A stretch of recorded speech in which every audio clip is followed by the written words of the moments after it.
Before we start, a quick note. I've launched a new podcast called How Words Work. It looks at how the language used in lying and manipulation also shows up in everyday communication, often without people realising. And when you use that language, even honestly, it changes how people hear you. If you want to understand how to remove those signals from your own speech to sound clearer, more authoritative, and more credible, that's what this new show is all about. You can find How Words Work with Jack Fox on all podcast platforms, like where you are now. Right, let's go to this episode. Listen to this answer from Brandon Banfield on the stand. It will have made the jury feel very uneasy, not because it's shocking, but because of the words that he used. You then saw him stab her. I guess I'm not sure. It could have been at that same time that he already has the knife to her neck. So I don't know if that he stabbed her before or that it was at that point that the knife is already to her neck, that the blood goes to her hair. Now listen, they might not have spotted why it made them feel uneasy, but I'll show you in this episode of Never a Truer Word, where we look at the words that people choose to use to see if they're telling the truth, the whole truth, and nothing but the truth. If you're new here, what I do is different from anywhere else because I focus only on the words spoken by the person at the centre of the story. I strip away everything else and I just look at the words. And I look to analyse the truth hidden inside those words. It's a process that I use with investigators, with corporate clients, and with the media to get a deep understanding of what is being said. So Brandon Banfield has been found guilty of double murder of his ex-wife and another guy. I had so many requests to look at this story, so that is why I'm doing it, because on the stand, man, he was something else, and the way he used words is what I'm going to dig into. And I think you'll find that the way he does it, you might go, oh, I don't like this.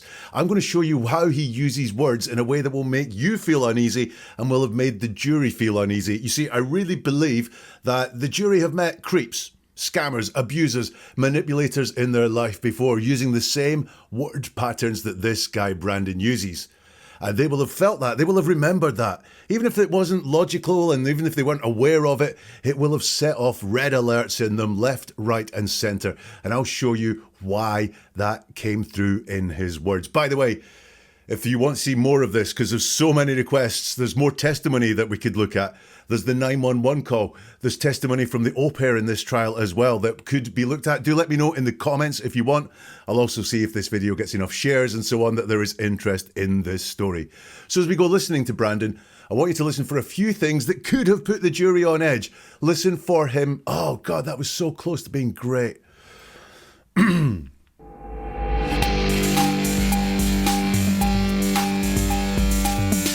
Listen to this answer from Brandon Banfield on the stand. It will have made the jury feel really uneasy, not because it's shocking, but because of the words that he used. You then saw him stab her. I guess I'm not sure. It could have been at that same time that he already has the knife to her neck. So I don't know if that he stabbed her before or that it was at that point that the knife is already to her neck, that the blood goes to her hair. Now, they might not have spotted exactly why it felt strange, but I'll show you the reasons in this episode from Never a Truer Word, where we look at the words that people choose to use to see if they're telling the truth, the whole truth, and nothing but the truth. What I do here is different from anywhere else. If you're new here, what I do is strip away everything and just concentrate on the words spoken by the person at the centre of the story. And then I look for the truth hidden inside those words. It's a process that I use with investigators, with the media, and with corporate clients to get a deep understanding of what is being said. So Brandon Banfield has been found guilty of double murder, and watching his testimony, I'm not surprised that the jury were on edge. By the way, there are lots of requests for me to do this. That's why I'm doing it. So many people getting in touch and saying, Jack, look at Brandon Banfield on the stand. It's and it is. And I'll show you why in this episode. And if you want to see more, do let me know in the comments, because there seems to be a big appetite to break down the words in this case. There's more testimony from Brandon that we could look at. People have also mentioned the 911 call or Juliana, the au pair's testimony as well. So if you want some of that, let me know in the comments. I'll also know from other signals like the amount of likes and shares that this gets that we want more from Brandon Banfield. So the way he uses words is incredibly precise. And I think that will have set the jury on edge. Why? because he uses techniques that scammers, manipulators, abusers use. And the jury will have come across scammers, manipulators, abusers before.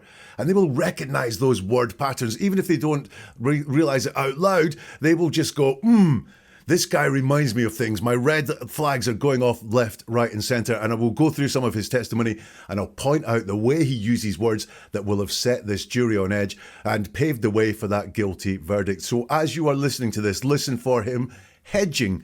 When he's asked a question, does he hedge his answer? He gives very many indirect answers. He's asked a question and answers the question next door, if you like. Things that scammers and manipulators do that we will have experienced in our life. We're going to see it on the stand. Well, this guy is fighting for his life and image management as well. He's going to have to admit to have done pretty bad things in all of this, but he's still trying to rehabilitate his image to make it as good as possible. So with all that in mind, let's go into the courtroom and listen to the first part from Brandon. Let's understand, this is the first time you've told this story or any story about what happened in the bedroom on February 24th, 2023, correct? Yes. Okay. You didn't tell the police in the house, you didn't tell them in the driveway, you didn't tell them at the hospital, you didn't tell them back at the station, correct? I said what I did on the 911 call. I was not questioned. I was not questioned by the police at the house, in the driveway, in the ambulance about what had happened. Okay, but you were questioned at the police station. You didn't tell them then, right? Actually, I was not questioned at the police station. Okay. It's been 3 years. You have not had an opportunity to tell the police in the last 3 years what happened? Yes, they have requested to. Yes, they have requested to speak to me.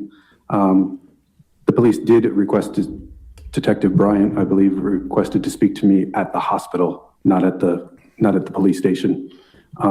And yes, they did request to speak to me through my attorney subsequently. Okay, and you were given the opportunity to tell a court what happened when you were brought in to testify at Juliana's preliminary hearing, correct? Yes.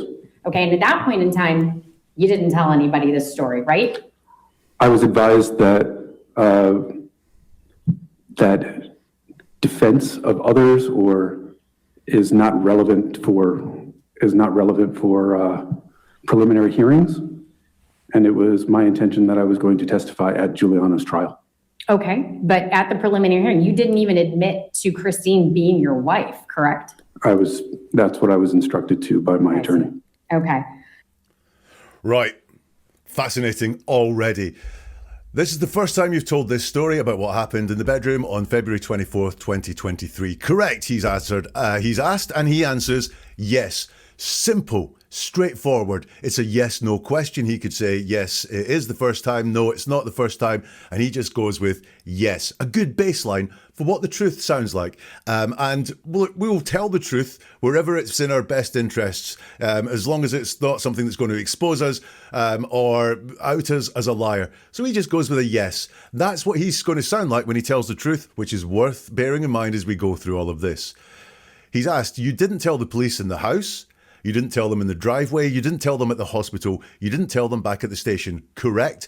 A yes-no question. Again, he could answer with yes or no. However, he doesn't. He's in defensive mode, and I think this is what the jury will have picked up in. So he doesn't say yes or no. He gives a narrative. He says, I said what I did on the 911 call. I was not questioned. I was not questioned by the police at the house, in the driveway, in the ambulance about what happened. So I said what I did on the 911 call. I said what I did is hedging. It is not expanding on it. It's not saying I told everything on the 911 call, or on the 911 call I said everything that happened truthfully and honestly. It's very distant. It's just I said what I did on the 911 call. Interesting. What does he mean by that? Does he mean I said what I did, as in I said the actions that I carried out on the 911 call? Or is it I said what I said on the 911 call, which would mean next to nothing? Then he repeats himself, and he does this a lot. You might have heard it already. He says, I was not questioned. I was not questioned by the police at the house. I think what he's doing here is thinking very carefully of the words that he's going to use. Now, we need to be very careful ourselves with this, because You're on trial for double murder. If you are innocent or guilty, your words are all you've got there. So you're going to be making sure that you use the right ones. You're going to be stressed. And this restart, I think, is a sign of stress and a sign of picking his words very, very carefully. And when you don't have the right words formed in your brain to send to your mouth to say, one of the easy things to do is just repeat what it is that you were going to say or restart what you were saying. I was not questioned. I was not questioned by the police about at the house, in the driveway, in the ambulance about what happened. You'll notice that he was asked about the house, and he mentions the house, the driveway. He mentions the driveway. He was asked about the hospital. He mentions the ambulance. So it wasn't put to him that he wasn't questioned in the ambulance or he was questioned in the ambulance. He's just brought that up. He doesn't mention the hospital and he doesn't mention the police station. Hedging here. We prefer to stay truthful to what it is that we have to say, but we might not mention things that don't look good for us. And here, he doesn't mention the hospital and he doesn't mention the station. And funnily enough, they will come out. The prosecutor says, okay, but you were questioned at the police station. You didn't tell them, right? And he says, actually, I was not questioned at the police station. Now that actually at the start of an answer says, I'm going to give you an explanation here, not an answer, because you were questioned at the police station. You didn't tell them, right? He could have said, no, I wasn't. But it's actually, you're going to get some sort of explanation in my answer here. The prosecutor says, it's been 3 years. You have not had an opportunity to tell the police in the last 3 years what happened. And he says, yes, they have requested to speak to me. So we've got that repeat again. Yes, they have requested to speak to me. The police did request Detective Bryant, I believe. Now that the name of the guy is irrelevant, but man, that must be really comfortable for him to say, to sort of pad this answer out by talking about the name of the guy, because it's a no stress thing to say the guy's name rather than just shutting up, saying the answer and getting the next question, which will cause stress. So he's doing some really comfortable padding here, like making a sofa of words. Detective Bryant, I believe, requested to speak to me at the hospital, not at the police station. And yes, they did request to speak to me through my attorney subsequently. Okay, and you were given the opportunity to tell a court what happened when you were brought in to testify at Juliana's preliminary hearing, correct? He says, yes. There we go. That's his sign of truth again. It's just a yes, no answer. Obviously, no point in him lying about this in his head, so he's just going to say yes. Okay, and at that point in time, you didn't tell anybody this story, right? A yes, no question, and we get a narrative and not a yes or a no sort of answer. I was advised that for that defense of others is not relevant for preliminary hearings, so we have that repeat again while he chooses his words carefully. And it was my intention, I was going to testify at Juliana's trial. My intention, this is no great shakes, but my intention, I was going to testify, says to me that for some reason he didn't testify at that trial. I haven't dug into this case so deep. I like to be as unaware as possible about what I'm looking at, just so I can only look at the words and not have my mind full of all the other things that happen. So that word intention says to me, he didn't do it. Be careful with that in your life. If you hear someone talk about their intention, it says that they didn't do it. Okay, but at the preliminary hearing, you didn't even admit to Christine being your wife, correct? He says, that's what I was instructed to do by my attorney. Now, this is a very different stop and start because he doesn't repeat what he said before. He was going to say something else. And then he says, that's what I was instructed to do by my attorney. I don't know what he was going to say, and we can't guess, but he was going to say something and thought better of it. Another sign that he's picking his words carefully. So in that first part, he's giving off shady vibes. He's dodging the questions and saying why he won't answer, choosing his words very, very carefully. Now, in this next part, he uses an interesting form of words and the prosecutor catches him straight away. You indicated earlier in your testimony yesterday, I think, that this affair with Juliana was really a nothing, right? This was just an affair. You had had others. This was not a relationship, correct? I would say that it was a relationship, but it is an affair, but I wouldn't categorize it as serious. Not serious. Okay. Did you love her? There was points that I told her that I loved her. You told her that you loved her, but you didn't actually love her. I would say that I had feelings for her, but they weren't nearly as strong as feelings for my wife. Okay, she caught him. You indicated earlier in your testimony yesterday, I think, that this affair with Juliana was really a nothing, right? It was just an affair. You had others, but this was not a relationship, correct? And he says, I would say that it was a relationship, but it is an affair, but I wouldn't categorize it as serious. So we have some things going on here, I would say. Now, that is him saying, I'm talking from a very personal definition here. Other people might agree. All I could do is give you my view. And this may be the truth, may not be the truth. He's just saying, I would say, so this is just from me.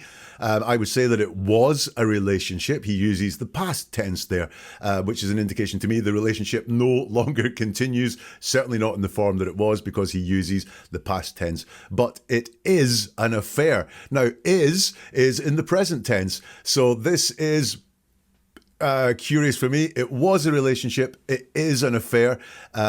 Well, I don't know why he's changed the tense there, apart from the fact that he considers it was an affair in the present tense. But I wouldn't categorize it as serious. Again, he's talking for himself here. I know there are no real rules as to what makes a relationship or what makes an affair. So he's giving his side of the story, probably the one that looks best for him, i.e. it was a relationship, it is an affair, but it wasn't a serious thing. I wasn't seriously cheating on my wife with this person.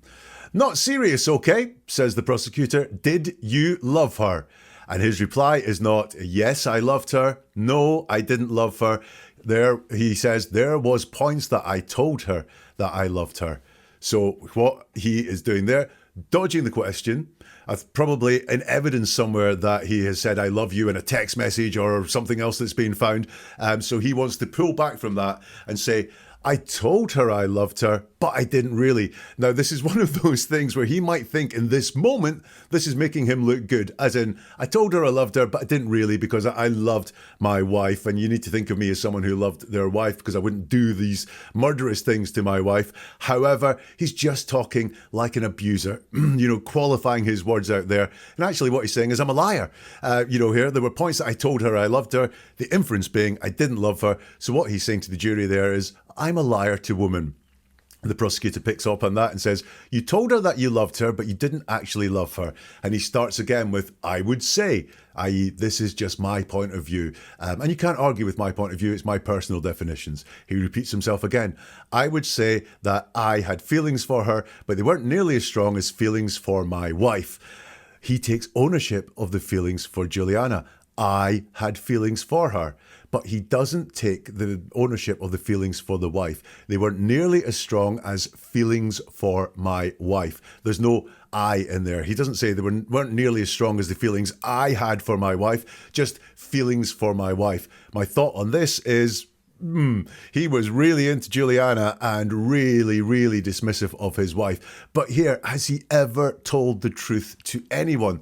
That's the question we've got to ask, because what he said here is, in trying to protect his image and trying to give away this, get across this impression that he really loves his wife, and this was just a meaningless little fling that didn't really mean anything, and trying to do all of that, he has signaled to the jury, in his words, I tell lies, and I tell them quite easily.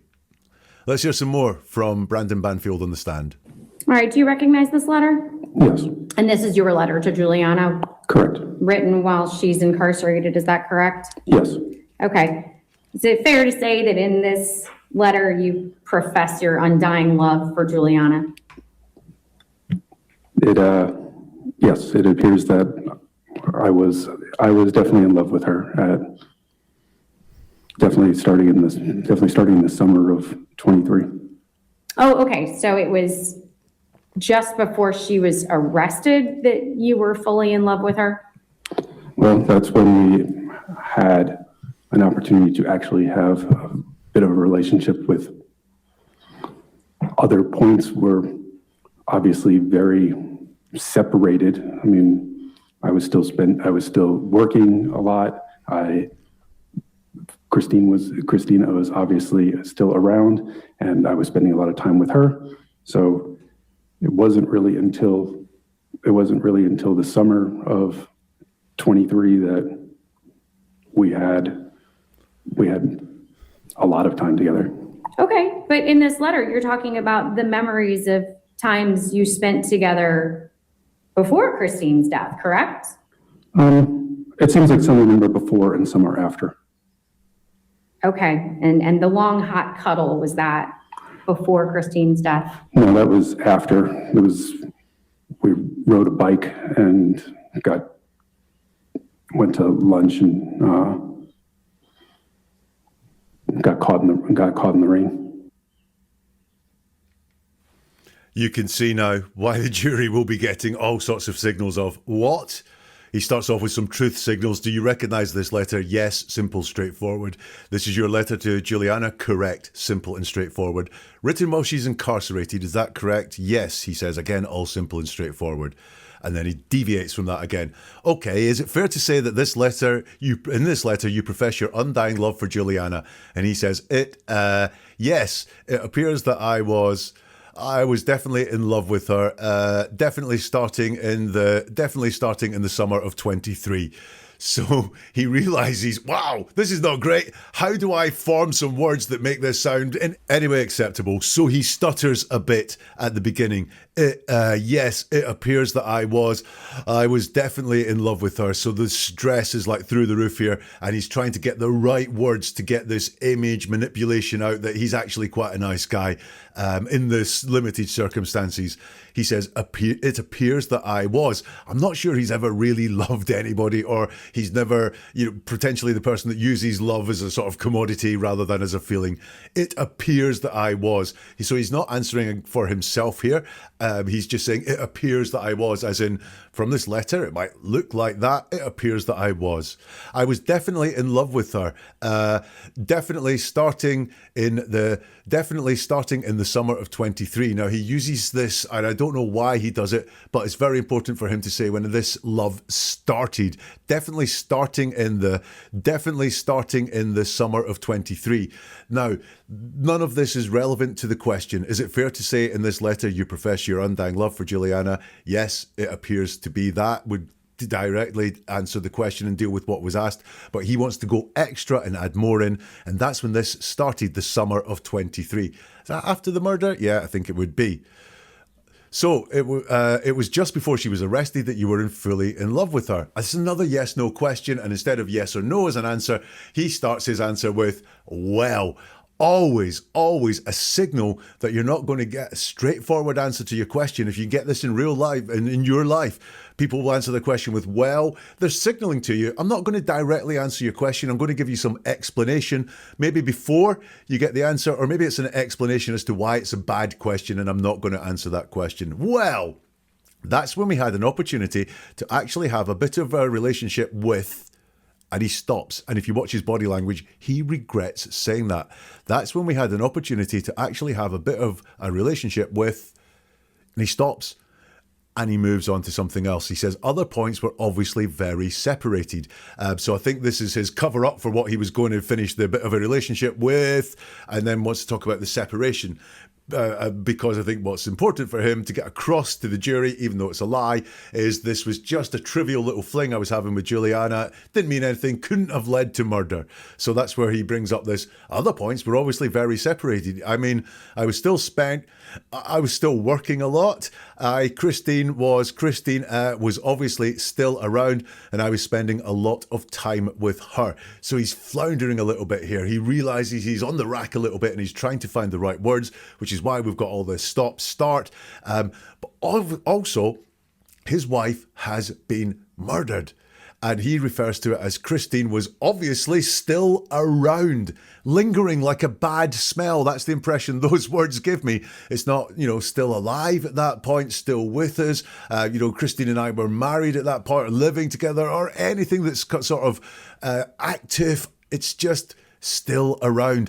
And the opposite of still around is, not around, which is kind of what I think he wanted. I didn't want her still around is what I think there. Then he says, so it wasn't really until the summer of 23 that we had a lot of time together. It wasn't really until, really is a qualifier there. So what that is saying to me is that they had lots of time together before the summer of 23, more time together after the summer of 23. That word really gives it away. If that word really wasn't there, it wasn't until the summer of 23 we had a lot of time together. That'd be very straightforward. But it wasn't really until then. probably means that before then we had to hide it a bit. We couldn't, tell other people about it. But after the summer of 23, we didn't have to hide it. In this letter, you're talking about memories of the time you spent together before Christine's death. It seems like summer before and summer after, he says. Once again, this is all about image. He doesn't want to lie, so seems like summer before, summer after. So he's saying, yeah, summer before, I agree with you. I'm not going to argue with you because that would be just dumb because it's there in black and white. But I'm also going to keep the focus on after the Christine's death. And the long hot cuddle, was that before Christine's death? He says, no. Now, there's a yes-no question that he's answered straight away with a no. That was after. I believe this was after. It was, we rode a bike and went to lunch and got caught in the rain. That just doesn't kind of add up that much to me. We rode a bike. Was it a tandem? Is he just misspoke for, excuse me, we rode our bikes.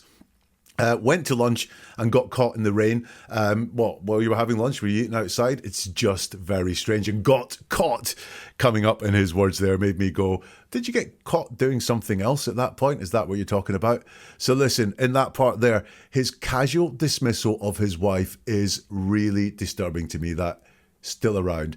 He's not saying anything that builds trust, credibility, or sounds believable. He's really floundering here, and I think the jury, having met people like this in life, obviously not saying covering up for murder, but scamming them out of money, even a dodgy salesman trying to sell them a bad car, they will have noticed the language patterns in there. Now in this bit coming up, I think he tells the truth for once. Can you spot it when we hear it?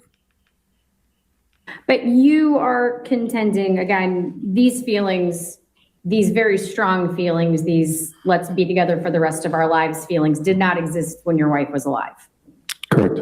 Okay, and they certainly did not motivate you to kill your wife. Julia and I weren't even together when Christine died. All right. You had broken up, is that correct? Yes. Okay. Did you need to kill your wife to get her back? Definitely not. Okay. You've had multiple affairs, correct? Yes. Okay. And one of those affairs was with a woman named Danielle, who you met on a fetish site searching for sugar babies. Is that correct? I would not call it a fetish site. Okay. What would you call it? An arranged relationship. Okay. But you were looking for someone to be your sugar baby? I guess it was a relationship where they would already know that I was married. That was what I was looking for. Okay. Another one of your affairs was with your best friend's wife. Is that correct? No. First, he's not my best friend. Number two, they were not married. They were not even together at that point. They were. Is that your understanding of what they believed, or is that how you perceived their relationship? Did they think they were together? I don't think so. My understanding is that she wanted to be with him, and they were not together at that point. Okay. But no, they were definitely not married at that point or anything like that. Okay. But you were married at that point. Yes, I was married at that point. Holy moly, this is something. He's asked, you are contending, again, these feelings, these very strong feelings, these let's be together for the rest of our life feelings did not exist when your wife was alive. And he says, correct. Now, I have always said these short answers are indicative of the truth. However, look at what he's asked. It's not the fact that these feelings, these strong feelings, did not exist when your wife was alive. It's you're contending. So this is the story you're telling. Is that correct? Is this the story you're telling? And he can say, correct, because he's agreeing that this is what he's contending, not agreeing that this is what was factually happening in life at the time. Okay. And the certainty, and they certainly did not motivate you to kill your wife. A yes/no question, and he doesn't say yes or no. Therefore, I think this is deception. He says, Julia and I weren't even together when when Christine died. So what we got here, weren't even together. He's really putting it on strong here. It's not we had broken up. It's weren't even together when Christine died. Christine was murdered, and he's softening that down. He's not saying when Christine was murdered or when Christine was shot or anything like that. He's softening that to died. All right, you had broken up, is that correct? And he says, yes. Now, this is where I think the truth is coming in. You had broken up, is that correct? He says, yes. So there was, I believe, some sort of breakup going on there. Okay, did you need to kill your wife to get her back? And he doesn't say no, he says definitely not. Now, that's not quite no. That's turning up the severity and the persuasiveness there with this definitely not. So, look, had they broken up? In some way, I believe so. Did you need to kill your wife to get her back? I think the chances are the answer might be yes there, because he says definitely not, turning the persuasion up. He could have said no. Truthful people will just say no, that's not correct. But he's got definitely not, really persuasive there. You've had multiple affairs, correct? He says yes. Again, an indicator of the truth. One of those affairs was with a woman named Danielle, who you met on a fetish site searching for sugar babies. Is that correct? And here he's in image management mode. I would not call it a fetish site. Now the jury must be knowing he's not answering these questions. He's trying to make himself look good. He's trying to make himself look, and this is relatively good. So he's talking about having affairs. He's talking about meeting this woman, Danielle. And the thing that he quibbles with was it wasn't a fetish site. So it's image management of a sort, but he's desperate. So it's better for him to look like he is a guy who had loads of affairs, but wasn't on a fetish site, than he had loads of affairs and some of them were from a fetish site. What would you call it? An arranged relationship is what he said. Now there's a mismatch here, because he said it's not a fetish site. What would you call it? We are expecting something there about the site. So if it's not a fetish site, it could be an arranged relationship site, but he doesn't say that. He's going to give us a definition of this affair, which is an arranged relationship. So he's really working hard to get across what he sees are the good points, although most of us would just be like, You were looking for somebody to be your sugar baby. He says, I guess, which is almost the opposite of the definitely not. This is like he could have said yes, but instead he wants to soften it and go, I guess. It was a relationship where they would already know that I was married. That's what I was looking for. How honest of you, eh? Being honest with the person you're having an affair with. I told you this is image management, but of a very poor image, and trying to make it go from like absolutely awful to just awful. Another one of your affairs was with your best friend's wife. Is that correct? And he says, no, which is laying it on just a little bit too thick. It is no, but it's a double no. Like, I want you to really understand this is a no. First, he's not my best friend. Number two, they were not married. So instead of saying, he wasn't my best friend, but yeah, I did have a relationship with his girlfriend or something like that, which would be in the positive, he's telling us all the things that are not true here. He's not my best friend. They're not married. They were not even together at that point. Is that your understanding of what they believed, or is that how you perceived the relationship? Did you think they were together? And he doesn't say, yeah, I thought they were split up, or no, they were not together. He just goes, I don't think so. And then he finishes that thought, or leaves that thought unfinished, I think. My understanding is that she wanted to be with him and they were not together at that point. I keep saying this, especially with court testimony. Sometimes it can be quite smart to talk about what you think and what your understanding is, because no one can really disprove that with evidence because it's something internal to you. My understanding is that she wanted to be with him. But no, they were, and definitely not married at that point or anything like that. But you were married at that point. Yes, I was married at that point is a little indicator of the truth. Perfect answer almost to the question. You were married at that point. We got a yes for their yes-no question, and then a little bit of content. I was married at that point, but nothing extra. So there are some indications there of what he sounds like when he's telling the truth. So here, pure image management. Now, in the next part, we are going to go inside that bedroom to the incident where his wife was shot. What is he going to say about that? That is all coming up. A quick pause there. If you're finding this useful, following the podcast really helps because you get to hear this kind of language regularly. You don't learn everything in one episode, you just start noticing patterns over time. And the more often you hear them, the more obvious they become without you even trying. If you're listening on Spotify or Apple Podcasts, following the show means new episodes land automatically and you keep building your skills in seeing and hearing deception, the truth, credibility, and manipulation in someone's words. Right, let's get back to it. Let's talk about what happened in the room that morning. You leave the house, you go to McDonald's, and you're in the bathroom there for 7 minutes. Is that correct? I believe that's what the time showed. Okay, and you don't leave the bathroom until Juliana calls you at 7:37. Is that correct?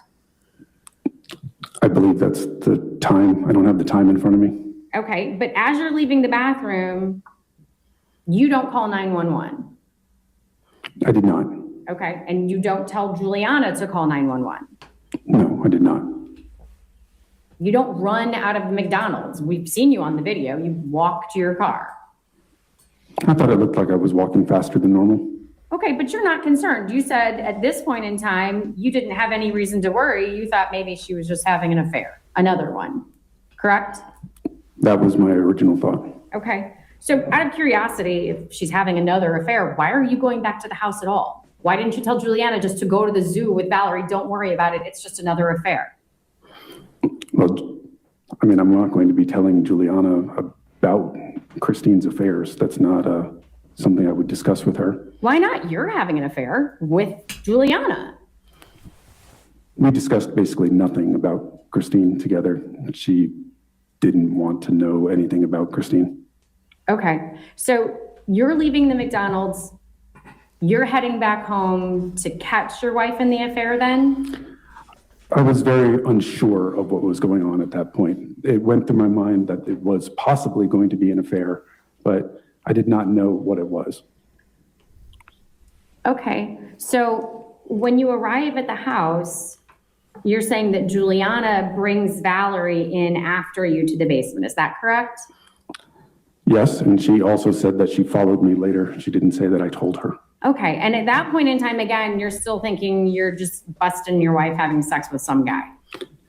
I did not know, once again, exactly what was going on. That was a consideration, that it was possible that she was having an affair, but I did not know what was happening at that time. Okay, but be it catching her in an affair or this question mark something else that you haven't defined, why wouldn't you tell the babysitter to take your daughter back outside? I believe that she was safe in the basement. I thought they were okay there. I did not perceive that they were in danger at that time. I told them to stay at the car. I don't know why she chose to come to the house. Okay, but you're law enforcement and this is your house. You're not going to tell them what to do to ensure that they are safe when you have this doubt about what's going on? I understand that. And it may have been a mistake that I didn't send them back out. And it's something that I've thought about many times. Did you remember the question previously where he was asked, do you contend this or is this what you're contending? And he said yes. So he's answering about the evidence and what his story is and not about real life. Well, there's so much of that here. So let's talk about what happened. You leave the house, you go to McDonald's, you're in the bathroom for 7 minutes. Is that correct? And he says, I believe that's what the time showed. Not yes. Not yeah, I went to the bathroom for 7 minutes. He's putting a layer of distance between himself and what he's talking about there. He says, I believe that's what the time showed. So he's thinking about evidence, not about reality. And you didn't leave the bathroom until Juliana calls you at 7:37. Is that correct? He says, I believe that's the time. Same thing. I don't have the time in front of me. So what he's wanting to do is, you can't deny some parts of evidence, can you? So arguing about any of that would not be right. So one of the hard things to do when we're lying is that you've got to make up a lie and have that lie together in your head. It's got to fit with the real world as we know it. That's why lying's so hard. That's why we don't like lying. It's real hard work. So what he's doing here, I believe, is he's got a lie going on in his head, but he's got to make sure that lie fits with the stories, with the facts that are known, that are proven, that are in evidence. So I don't have the time in front of me, so I'm not really going to argue with it. I've just got to accept that these facts are known, but I'm still going to try and get my lie across the line. As you're leaving the bathroom, you don't call 911. He says, I did not. True. Right? There's no point in arguing about this. There is no 911 call on record. So again, we just got this baseline for truth from him. It's really straightforward. There's no extra. He doesn't go and tell another story afterwards or get across points that are important to him. There's just a real plain, simple answer. Same with, and you don't tell Julia to call 911. No, I did not. You don't run out of McDonald's. We've seen you on the video. You walk to your car. And he says, I thought I looked like I was walking faster than normal. Well done. I thought I looked like I was walking faster than normal. Again, an interpretation of the evidence here from him. You can imagine why the jury would be going, you're not concerned. You said at this point in time you didn't have any reason to worry, which is interesting that he was walking faster than normal when he had previously said that he had no reason to worry. You thought maybe she was just having an affair. Another one, correct? He said that was my original thought. That's really interesting. That's not what I was thinking at the time. That was my original thought. So has he changed his mind since then? Out of curiosity, if she's having another affair, why were you going back to the house at all? Why didn't you tell Juliana to just go to the zoo with Valerie? Don't worry about it. It's just another affair. And he says, I mean, I'm not going to be telling Juliana about Christine's affairs. Present tense. I'm not going to be telling Juliana about Christine's affairs. Not, I didn't want to talk to Juliana about Christine's affairs, which would be past tense. He's talking in the present tense. I'm not going to be telling Juliana about Christine's affairs. Now, one of the reasons that we use past tense, and this guy's a liar, one of the reasons we use present tense to describe past events, this guy's a liar, is when we're lying. Why? Because if I tell you about something that happened in the past, I'm pulling it out of a part of my head where my memories are stored. I'm just my instinct, everything, my biology just says take those and say them in the past tense because they happened in the past. I'm pulling them out of the memory in my head and telling you them in past tense because that's what I do. When I'm making up a story, I'm making it up in real time. I'm making it up there, then and there as I speak. So it's coming from a different part of my brain, the part of my brain that when I speak from, I use present tense. And so that's why lies can sometimes be told in the present tense. This is a lie. I'm not going to be telling Juliana about Christine's affairs. It's told in the present tense. That's not something I would discuss with her. Why not? You're having an affair with Juliana. He says, we discussed basically nothing about Christine together. She didn't want to know anything about Christine. You can see there, this is past tense. But we discussed basically nothing about Christine together. Says that they did discuss things about Christine together. Just basically we didn't. But if you took that word out, it would be we discussed nothing about Christine. Would be a very solid absolute. Basically, they did discuss things about Christine, including possibly this affair. So you're leaving McDonald's. You're heading back home to catch your wife in the affair then. He says, I was very unsure of what was going on at that point. It went through my mind that it was possibly going to be an affair, but I did not know what it was. So he's telling us what wasn't happening, not what was happening. It went through my mind it was possibly going to be an affair is what was happening, but I did not know what it was. I was unsure. He's not telling us what was going through his mind at the time. He's telling us what wasn't going through his mind at the time. You arrive at the house. You're saying that Juliana brings Valerie in after you to the basement. Is that correct? He says yes, which is a yes-no question that he said yes to. But again, the prosecutor, a bit strange in the way she asks the questions. You're saying this. She's not asking about what happened. She's asking what story he's telling. That makes it slightly easier for him to go, yes, that's my story, rather than yes, that's what happened. And she also said that she followed me later. She didn't say that I told her. So I don't really know why he felt the need to mention that. It is extra. He could have just said that's what happened, but then he tells us what happened later, which I think just is an important part of the story that he's telling. So he wants to get it out there. And at that point in time, again, he's asked, you're still thinking you're just busting your wife having sex with some guy. I did not know, once again, exactly what was going on. That was a consideration that it was possible that she was having an affair, but I did not know what was happening at the time, so much more of what wasn't going through. The question comes, be it catching her in an affair or this question mark something else that you haven't defined, why wouldn't you tell the babysitter to take your daughter back outside? And he says, I believed that she was safe in the basement. I thought they were okay there. I did not perceive that they were in danger at that time. I did not tell. I told them to stay at the car. So he was going, I did not tell, and I don't know what it is that he's going to say, but he thinks better of saying it and says something else. I told them to stay at the car. I don't know why she chose to come in the house. So I think what we've got going on here is there's a lie, right? The positions of people were predetermined or very different from what he was saying, which is why none of this flows. Why did you not tell your daughter why did you not tell the babysitter to take your daughter back outside? Now, in that answer, it's kind of like, I told them to stay in the car and they came inside. But that's not how it comes out. I did not perceive they were in danger. I believe they were safe in the basement. I did not tell. I told them to stay in the car. I don't know why they chose to come in the house. You're law enforcement and this is your house. You're not going to tell them what to do to ensure they are safe when you have this doubt about what was going on. He says, I understand. I understand that. And it may have been a mistake that I didn't send them back. I didn't send them back out. It's something I've thought about many times. I just don't believe this happened. He doesn't deal with these questions in a very straightforward manner. He wants to tell stories and they don't all these stories don't really all make sense to me. So here he is so low on commitment about that time, about this McDonald's time. He's just like, that's what it all shows. And about the time he went back to the house, it's all low on commitment in terms of what actually happened, what he said to people and what they did. So it just doesn't add up. And the jury are trying to form a picture of what happened inside their head. And all they're thinking is, I can't get this picture. What is this guy saying? He sounds like one of those people that ripped me off before.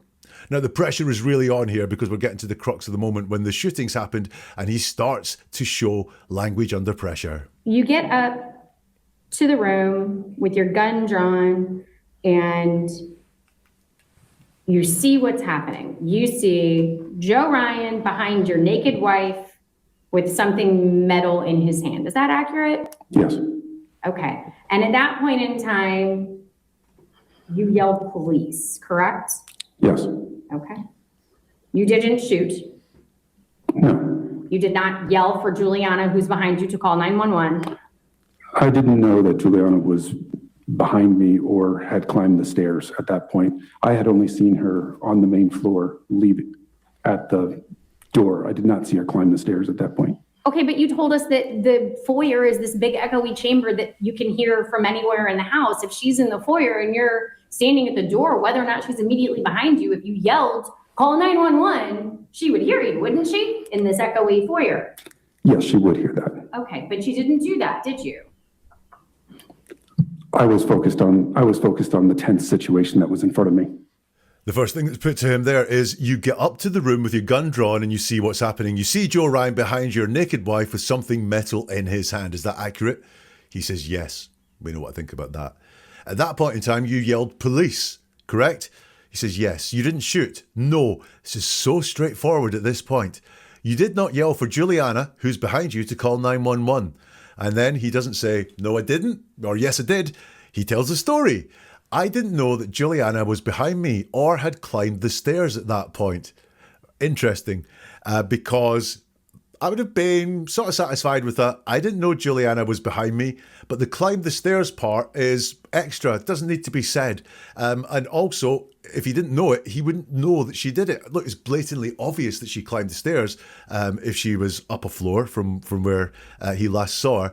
But for him to have in his mind that she climbed the stairs, I think he must have seen her climb the stairs. I had only seen her on the main floor leave at the door. I did not see her climb the stairs at that point. For something that he didn't see, I didn't see her climb the stairs. He knows a hell of a lot about when she climbed the stairs. You told us the foyer is this big echoey chamber that you can hear from anywhere in the house. And if she's in the foyer and you're standing at the door, whether or not she's immediately behind you, if you yelled call 911, she would hear you, wouldn't she, in this echoey foyer? He says, yeah, she would hear that. But she didn't do that, did you? I was focused on the tense situation that was in front of me. So this is him. I was focused on, I'm not quite sure what I'm going to say. I was focused on the tense situation that was in front of me. An interesting way of describing it, not about, catching his wife having an affair and so on, just a tense situation in front of him. So this is a deceptive telling of the start of this story. I believe that he knew Juliana was there all the time. Now, do you remember tenses earlier on? Remember present tense for past events? Have a listen to this part of his testimony. So this man, Joseph Ryan, planned to kill your wife, having left this completely discoverable trail on the internet. Is that correct? I have no idea what his plans were. Okay.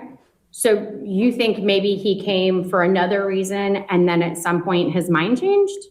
I don't know. Okay. Did he say anything to you that would lead you to believe that he stabbed your wife on the spur of the moment? I mean, it appeared to be somewhat related to me telling him that I was going to arrest him. But besides that, I'm unsure. Okay, well then let's nail this down. I thought you had said that when you entered the room, the knife is in his hand, the other hand's maybe on her neck, somewhere in her hair, and she's already bleeding, correct?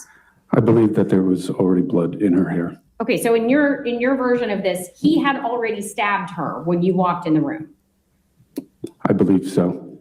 Okay, and you then saw him stab her. I guess I'm not sure. It could have been at that same time that he already has the knife to her neck. So I don't know if that he stabbed her before or that it was at that point that the knife is already to her neck that the blood goes to her hair.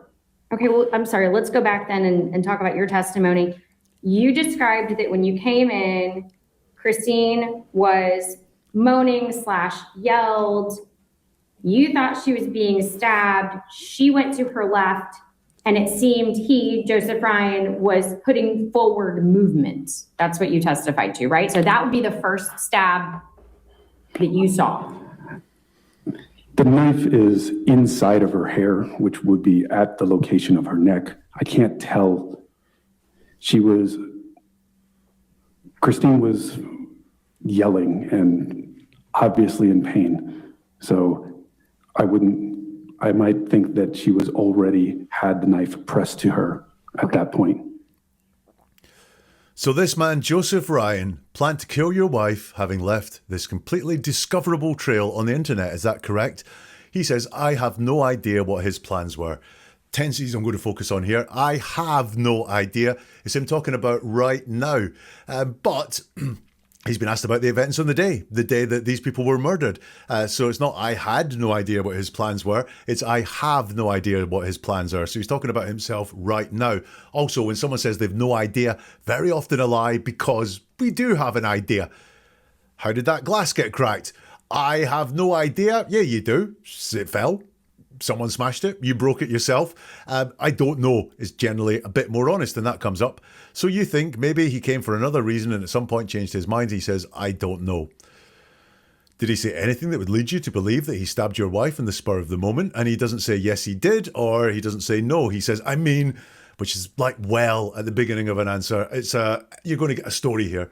I mean, it appeared to be somewhat related to me telling him that I was going to arrest him. But besides that, I'm unsure. What? Well, let's nail this down. Thank you, prosecutor. I thought you had said that when you entered the room, the knife is in his hand, the other hand's maybe in her neck, on her neck, somewhere in her hair, and she's already bleeding, correct? He says, I believe there was already blood in her hair. So I believe, once more, this is him saying, I'm hedging here. I believe, this is what I believe, but it might not be a fact. There was already blood in her hair. Now, he's not asked quite about that. She's already bleeding, and he says there's already blood in her hair. So in your version of this, he had already stabbed your wife when you walked in the room. I believe so is what he said. So once again, it's his belief and it's not the facts. And that you then saw him stab her. I guess I'm not sure is what he said. Now, regardless of how many affairs you were having at the time or had had or your wife had had, I think you would remember seeing someone stab your wife in front of you. And yet, this big, crucial question, it's a hedge. I guess I'm not sure. So vague. I guess is a hedge. Not sure is a hedge because sure can go either way. What a guy. It could have been at that same time he already has the knife to her neck, so I don't know if that he stabbed her before or that it was, so very stuttery here, he's making something up on the spur of the moment, or certainly choosing his words very carefully on the spur of the moment, and you'll see he's gone into present tense. It could be at the same time he already has the knife to her neck, not had, but has the knife to her neck. At that point, the knife is already to her neck, not was already to her neck. And the blood goes to her hair, not the blood went to her hair. I'm sorry, says the prosecutor. Let's go back then and talk about your testimony. You described that when you came in, Christine was moaning/yelled. You thought she was being stabbed. She went to her left, and it seemed that he, Joseph Ryan, was putting forward movements. That's what you testified to, right? So that would be the first stab that you saw. And he says the knife is inside of her hair. So again, present tense, which would be at the location of her neck. I can't tell. Not I couldn't tell, but I can't tell. Christine was yelling and obviously in pain. And he switches to past tense there.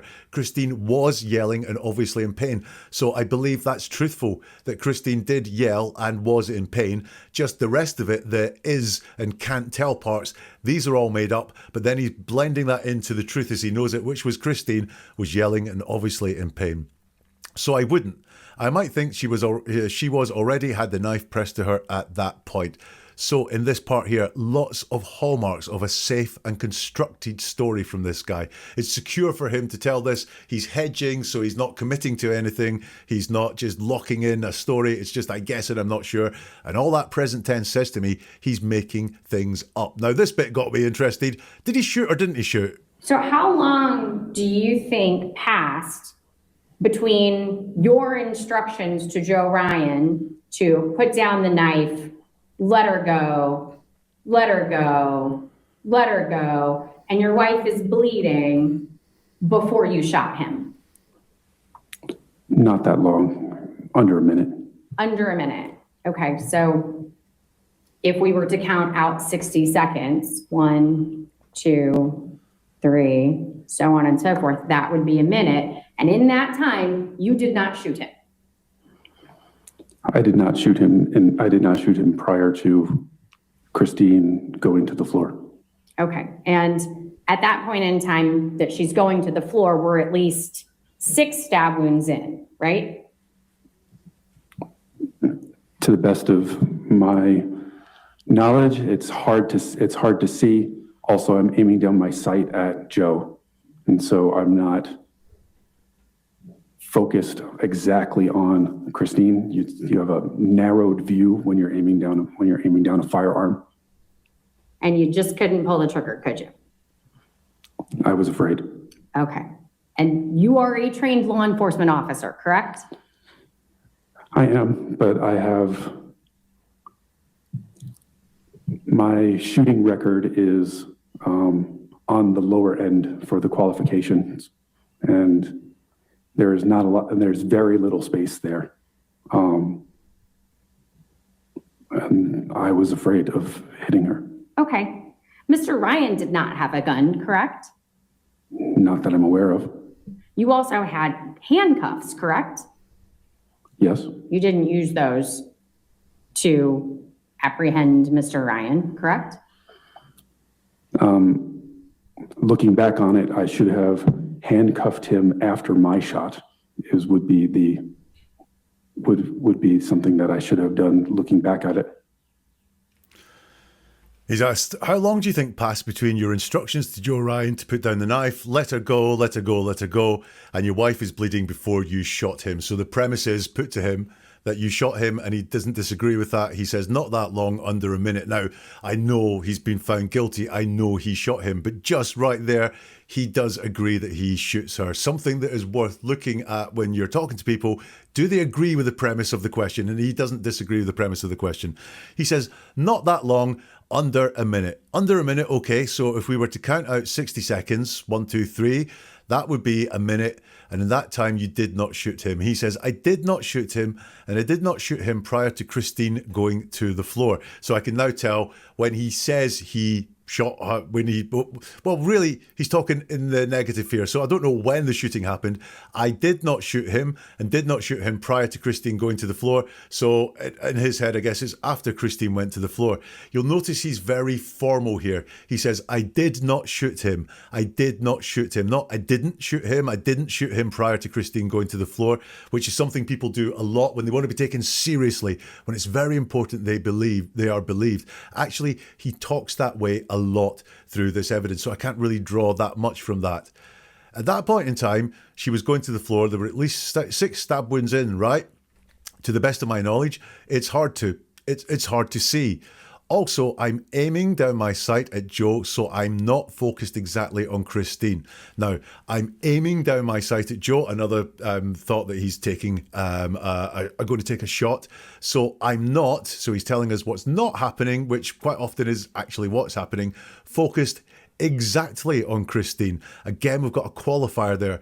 He could have said, I couldn't see Christine. I wasn't looking at Christine. He just says, I'm not focused exactly on Christine, saying that he could see Christine. It all will leak out. The truth will come out with words like these qualifiers here. You have a narrowed view when you're aiming down a firearm. You'll notice he's just talking in general here and talking about me. You have a narrowed view when you're aiming down a firearm. He's not talking about his experience there, which was, I had a very narrow view. I was aiming down the firearm at Joe. He doesn't talk about that. He doesn't talk about that moment in time. He talks in very general terms there. You couldn't just pull the trigger, could you? He says, I was afraid. Now, there's one of his short answers. I believe he was afraid. No matter how bad he is as a person, and he's a double murderer, multiple affair haver, etc., etc., I believe he was afraid. He's able to summon that truth up from inside him and say it very simply, very, very crisply, and add nothing extra. I was afraid. You're a trained law enforcement officer, correct? And this, again, is image management from crappy to slightly less crappy. So he has to say he was a crap shot to make himself seem like a better person. My shooting record is on the lower end of the qualifications. Again, it's not awful, it's just on the lower end. And there's very little space there. And I was afraid of hitting her. Mr. Ryan did not have a gun, correct? And he says, not that I'm aware of. Again, he's talking in present tense. He's talking about what he knows now. He's not helping us understand the situation then, which the jury will hear. They will be like, well, tell us about the time. Even if they don't think it like, out loud or consciously, in their mind, they're going, this story doesn't add up. Why is he not telling us about the time then in the bedroom? Why is he telling us what he is aware of now? Not I'm aware of. You also had handcuffs, correct? You didn't use these to apprehend Mr. Ryan, correct? And he says, looking back in it, I should have handcuffed him after my shot. Would be something that I should have done looking back on it. So here, he's still in made up la la land. He's just protecting himself. And that is the main theme that I see in all of that testimony. He is choosing defensiveness over honesty. But there are so many hints inside of there that he is telling a constructed story that is not true. And the jury will have felt that. And it's no wonder that they found him guilty of double murder. What do you think? Let me know in the comments if you can, or get in touch on the socials. You'll find all of those listed at neveratruerword.com, which if you are a trial fan, if you like watching someone's testimony and going, are they telling the truth? Are they not telling the truth? You'll find a whole load more episodes there where you can look at people on the stand and see whether I think they are telling the truth or where they're telling the truth and where they're lying. You will find all of that at neveratruerword.com, and we'll see you soon for something new from Never a Truer Word. And remember, the truth is always in the words.